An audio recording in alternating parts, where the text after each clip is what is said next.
Absolute രോമാഞ്ചിഫിക്കേഷൻ എന്ന് പറയാൻ കഴിയുന്ന രീതിയിൽ ഹൈക്കോടതിയുടെ വിധി. നിങ്ങളോട് ആ സന്തോഷം പങ്കിടാൻ എനിക്ക് വളരെ എക്സൈറ്റഡ് ആണ്, രോമാഞ്ചമാണ്. ബഹുമാനപ്പെട്ട ഹൈക്കോടതി പറയുന്നു, സ്ത്രീകളെ കണ്ണടച്ച് വിശ്വസിക്കേണ്ട ആവശ്യമില്ല. ലൈംഗിക പീഡന പരാതികളിൽ സ്ത്രീയുടെ വാക്ക് ഗോസ്പൽ ട്രൂത്തായി എടുക്കേണ്ട കാര്യമില്ല, വേദവാക്യമല്ല. ഒരു സ്ത്രീ കംപ്ലൈന്റ് കൊടുത്തു എന്ന് കണ്ട് പോലീസ് അത് ബ്ലൈൻഡ്ലി അക്സെപ്റ്റ് ചെയ്യരുത്, അങ്ങനെ അക്യൂസ്ഡിനെതിരെ പ്രൊസീഡ് ചെയ്യരുത്. ആ സ്ത്രീ പറയുന്ന കാര്യങ്ങളെല്ലാം ശരിയാണ് എന്ന് നിങ്ങൾ കണ്ണടച്ച് വിശ്വസിക്കരുതെന്ന് ജസ്റ്റിസ് PV കുഞ്ഞികൃഷ്ണൻ സാറിന്റെ ഹൈക്കോടതിയുടെ വിധി. ഇത് ചരിത്രപരമാണ്. ഇന്ത്യയുടെ നീതിന്യായ വ്യവസ്ഥയിൽ കഴിഞ്ഞ 75 വർഷങ്ങളിൽ ഉണ്ടായ ഏറ്റവും പ്രധാനപ്പെട്ട വിധിന്യായങ്ങളിൽ ഒന്നാണ്. കണ്ണൂരിലെ ഒരു നൌഷാദിന് പ്രീ അറസ്റ്റ് ബെയിൽ നൽകിക്കൊണ്ടാണ് അദ്ദേഹം അതിശക്തമായ രീതിയിൽ ഈ കാര്യങ്ങൾ പറഞ്ഞത്. കുഞ്ഞികൃഷ്ണൻ സാറിന് ആദ്യം തന്നെ വലിയ രീതിയിൽ അഭിവാദ്യങ്ങൾ, പ്രണാമം, അദ്ദേഹത്തിന്റെ കാലിൽ സാഷ്ടാംഗ നമസ്കാരം വെക്കുന്നു. അതായത് നൌഷാദ് ഒരു സ്ത്രീയെ ജോലിയിൽ നിന്ന് പുറത്താക്കി, അവർ പെർഫോം ചെയ്യാത്തത് കൊണ്ടും അവരുടെ കഴിവില്ലായ്മ കൊണ്ടും. ഈ സ്ത്രീ എന്ത് ചെയ്തു എന്നറിയാമോ? ഈ സ്ത്രീ എല്ലാവരുടെയും ഫ്രണ്ടിൽ വെച്ച് നൌഷാദിനെ ത്രട്ടൺ ചെയ്തു, ബാക്കിയുള്ള സ്റ്റാഫ് മെമ്പേഴ്സിനെ ത്രട്ടൺ ചെയ്തു, ഞാൻ നിങ്ങൾക്കെതിരെ ഇതേപോലെ പരാതി കൊടുക്കും. എന്നിട്ട് ആ സ്ത്രീ കുറച്ചു കാലം കഴിഞ്ഞ് നേരെ കൊണ്ടുപോയി ഒരു വ്യാജ പരാതി കൊടുത്തു, സെക്ഷുവൽ ഇന്റന്റോടുകൂടി കടന്നു പിടിച്ചു. ഈ ഫാക്ട്സ് എല്ലാം കൂടി ഹൈക്കോടതി എടുക്കുകയും ഹൈക്കോടതി അതിശക്തമായ രീതിയിൽ നൌഷാദിനെ സപ്പോർട്ട് ചെയ്യുകയും അതോടൊപ്പം ഫോൾസ്ലി ഇംപ്ലിക്കേറ്റ് ഇൻഡിവിജ്വൽസ്, അതായത് വ്യക്തികളെ വ്യാജ പരാതികളിൽ കുടുക്കുന്ന പ്രവണത വളർന്നു വരികയാണെന്ന് ഞാനടക്കം പുരുഷ കമ്മീഷൻ അടക്കം പറയുന്ന കാര്യങ്ങൾ ഹൈലൈറ്റ് ചെയ്യുകയും ചെയ്തു. ഒരു സന്തോഷ വർത്തമാനം കൂടിയുണ്ട്. ബഹുമാനപ്പെട്ട ഹൈക്കോടതി ജസ്റ്റിസ് PV കുഞ്ഞികൃഷ്ണൻ ഹൈക്കോടതിയിലെ എന്റെ അഡ്വക്കേറ്റ് അലക്സ് K. ജോണിനെ വിളിച്ച് പൊതുകോടതിയിൽ, പബ്ലിക്കായ കോടതിയിൽ രാഹുൽ ഈശ്വറിനോട് ഈ കേസ് പറയണം എന്ന് സൂചിപ്പിച്ചുകൊണ്ട് രാഹുൽ ഈശ്വർ ഇത്തരത്തിലുള്ള കേസാണ് ഏറ്റെടുക്കേണ്ടത്, ആരെയും താഴ്ത്തിക്കെട്ടേണ്ട കാര്യമില്ല. ഹണി റോസിനെ മനസ്സിൽ വെച്ചിട്ടാണ് പറയുന്നത് കോടതി, ആരെയും താഴ്ത്തിക്കെട്ടേണ്ട കാര്യമില്ല. പക്ഷെ ഇത്തരം കേസുകൾ ഈ പുരുഷന്മാർക്ക് വേണ്ടി വാദിക്കുന്നവരും പുരുഷന്മാർക്ക് വേണ്ടി ആർഗ്യൂ ചെയ്യുന്നവരും ശ്രദ്ധിക്കണമെന്നും ഇത് രാഹുൽ ഈശ്വറിന് ഇൻസ്ട്രക്ഷനായി പറയണമെന്നും എന്റെ പേരെടുത്ത് ഹൈക്കോടതി പറഞ്ഞതിൽ വളരെ സന്തോഷം, അഭിമാനം.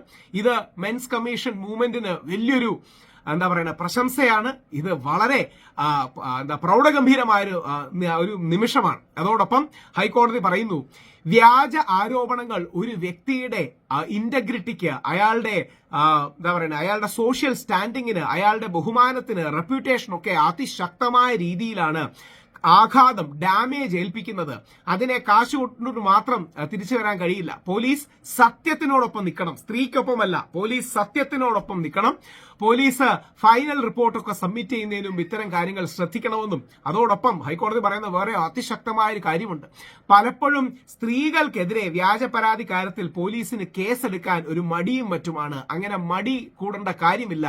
അതിശക്തമായ രീതിയിൽ വ്യാജ പരാതി നൽകുന്നവർക്കെതിരെയും കൂടി കേസെടുക്കണം എന്ന് പറഞ്ഞു മുമ്പോട്ട് പോകാൻ ബഹുമാനപ്പെട്ട ഹൈക്കോടതിക്ക് സാധിച്ചത് അതിശക്തമായ രീതിയിൽ അഭിമാനം ഉണ്ടാക്കുന്ന കാര്യങ്ങളിൽ ഒന്നാണ്. ഏറ്റവും കൂടുതൽ ആശ്വാസം ഉണ്ടാക്കുന്ന കാര്യങ്ങളിൽ ഒന്നാണ്. ഹൈക്കോടതിയുടെ വിധി ഇന്ത്യയിൽ ആദ്യമാണ് എന്ന് നമ്മൾ മനസ്സിലാക്കണം. ഇത് ചരിത്രപരമാണ്. ഒരുപാട് കാര്യങ്ങൾ നമ്മുടെ ഭാവിയിലേക്ക് വരും തലമുറകൾക്ക് വേണ്ടി കാത്തുസൂക്ഷിക്കാനുള്ള ഒരു വിധിയാണ്. ലൈവ് ലോ അടക്കം റിപ്പോർട്ട് ചെയ്യുന്നത് പോലീസ് ഫിയർലെസ്ലി, ഭയമൊന്നും കൂടാതെ ഈ വ്യാജ പരാതി നൽകുന്ന സ്ത്രീകൾക്കെതിരെ കേസെടുക്കണം. അങ്ങനെ വ്യാജ പരാതി നൽകുന്ന സ്ത്രീകൾക്കെതിരെ കേസെടുത്താൽ പോലീസിന് നിയമസംരക്ഷണം ബഹുമാനപ്പെട്ട ഹൈക്കോടതി നൽകുമെന്നൊക്കെ പറഞ്ഞ് കുഞ്ഞികൃഷ്ണൻ സാർ അതിശക്തമായ രീതിയിൽ ആഞ്ഞടിച്ചിരിക്കുകയാണ്. സാർ, ദൈവത്തിന്റെ അനുഗ്രഹം സാറിനുണ്ടാകും. ആരുമില്ലാത്തവന് കോടതി ഉണ്ടാകും എന്നൊരു സിനിമയിൽ പറയുന്നത് പോലെ ഈ നാട്ടിലെ പുരുഷന്മാർക്ക് വേണ്ടി കുഞ്ഞികൃഷ്ണൻ സാറിന്റെ ചരിത്രപരമായ വിധിയിൽ എത്ര നന്ദി പറഞ്ഞാലും മതിയാകില്ല. വളരെയധികം നന്ദി. എന്റെ പേരും കൂടി എടുത്ത ആ നിർദ്ദേശം പറഞ്ഞതിന് അങ്ങയോട് വ്യക്തിപരമായി നന്ദി പറയുന്നു. Thank you. தோழர்களே, ஏழை மக்களின் குரல் யூடியூப் சேனல் சப்ஸ்கிரைப் பண்ணுங்க, லைக் பண்ணுங்க, ஷேர் பண்ணிக்கங்க. அதாவது நான் ஆராதகர்னு நினைக்கிறேன்.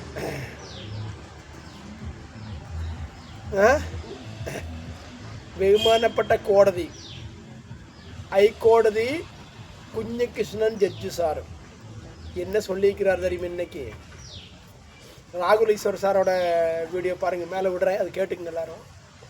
இனிமேல் எந்த பொம்பளை கொண்டே கேஸ் கொடுத்தாலும் போலீஸு, எந்த போலீஸ் ஆகட்டும், நியாயத்தின் பக்கம் நிற்கணும்னு சொல்லிக்கிறார். என்ன சொல்லிக்கிறாரு? நியாயத்தின் பக்கம். பொம்பளை சொல்கிறது எல்லாம் அப்படி நீங்கள் தேவ வாக்கை எடுத்துக்கூடாதுன்னு சொல்லியிருக்கிறார். என்ன எடுத்துக்கூடாதுன்னு சொல்லியிருக்கிறார்? அவங்க சொல்கிற வாக்கெல்லாம் தெய்வ வாக்கை எடுத்துக்கூடாது. இப்போ பொம்பளை சொல்கிறதெல்லாம் தெய்வமா? பொம்பளை சொல்கிறதெல்லாம் நீங்கள் வாக்கை எடுத்துக்கிட்டீங்கன்னா பொம்பளைகளாம் தெய்வமா? அப்படின்னு இல்லையே. தெய்வம் எல்லாரும் எப்படி தெய்வம்? வாய் திறந்த பொய் பித்தலாட்டம் ஃப்ராடு. ஒருத்தன் அடிக்க முடியலன்னா பொம்பளை கேஸ் கொடுக்கறது இதான் நமக்கு உழைப்பு. காசுக்கு வேண்டி பொய் கேஸ் கொடுத்து எல்லா சொத்தையும் ஆட்டையை போட்டு அவங்க போய் ஜாலியாக வாழ்றது இன்னொருத்தவங்க கூட அதான் நடக்குது. எங்கேஸ் அப்படித்தான், எங்கேஸ் அப்படித்தான். மாமனாருக்கு வேண்டி, வெள்ளப்பாவடைக்காரனுக்கு வேண்டி பொம்பளை கேஸ் போட்டாங்க. புருஷனுக்கு வேண்டி, கூலி கமிஷனுக்கு வேண்டி இந்த பொம்பளை கேஸ் போட்டாங்க. அதை வச்சு எப்படி சொல்கிறேன், அவங்களுக்கு அதான் தொழில். சரி போட்டோம். ஹைகோடதி ஜட்ஜு குஞ்சிகிருஷ்ணன் ஜட்ஜு சார் என்ன சொல்கிறாருன்னா, இனிமே ஒரு பொம்பளை பராதி கொண்டு வந்தால் போலீஸு நியாயத்தின் பக்கம் நிற்கணும்னு சொல்கிறாரு. அதே மாதிரி நீங்கள் கேஸ் எடுக்கலன்னு நீங்கள் பயப்பட வேண்டாம், ஹைகோடதி உங்களுக்கு பாதுகாப்பு தரும் போலீஸுக்குன்னு ஹைகோடதியில் குஞ்சிகிருஷ்ணன் ஜட்ஜு சார் சொல்லிக்கிறார்.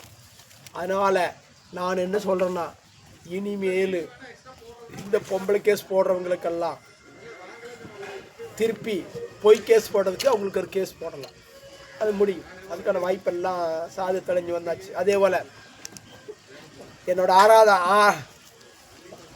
ஆராதகனாய ராகுலீஸ்வர் சாருக்கு என்னோட மனமார்ந்த நன்றி. அதே மாதிரி பிவி குஞ்சிகிருஷ்ணன் ஜட்ஜு சாருக்கு என்னோட நன்றி தெரிவிச்சுக்கிறேன். ஏன்னு கேட்டிங்கன்னா, இப்படி ஒரு விதி நானெல்லாம் சொப்பனத்தை கூட நினச்சதில்லை. இப்படி ஒரு விதி கிடைக்கணும், சந்தோஷம், நல்ல விதி தான். இன்றைக்கி ஆம்பளைகளை எல்லோரும் இந்த விதியை இப்போ இந்த யூடியூப் பார்த்துட்டு சப்ஸ்கிரைப் பண்ணிங்க, லைக் பண்ணி ஷேர். இந்த விதி இந்த இந்தியாவிலேயே ஆம்பளைகளுக்கு மிகப்பெரிய வெற்றி. அது இப்படி ஒரு ஜட்ஜு சார் எந்த விதியும் விதிச்சதில்லை.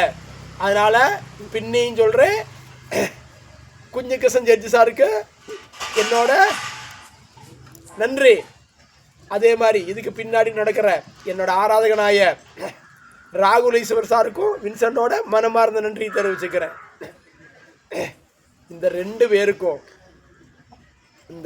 அதே மாதிரி தான் அந்த ராகுலீஸ்வர் சார், நீங்கள் கொஞ்சம் ஜாக்கிரதையாக இருந்துக்கணும். எங்களுக்கு தலைமையில் நடத்துறதுக்கு நீங்கள் தான் நடத்துறீங்க, கொஞ்சம் பார்த்து இருந்துக்குங்க, ஜாக்கிரதையாக இருந்துங்க. ஜட்ஜு சார் அதான் சொன்னார். நானும் அன்னைக்கு ஜட்ஜு சார் சொல்கிறதுக்கு முன்னாடி போன வீடியோலேயும் நான் அதை பற்றி சொல்லிட்டேன்.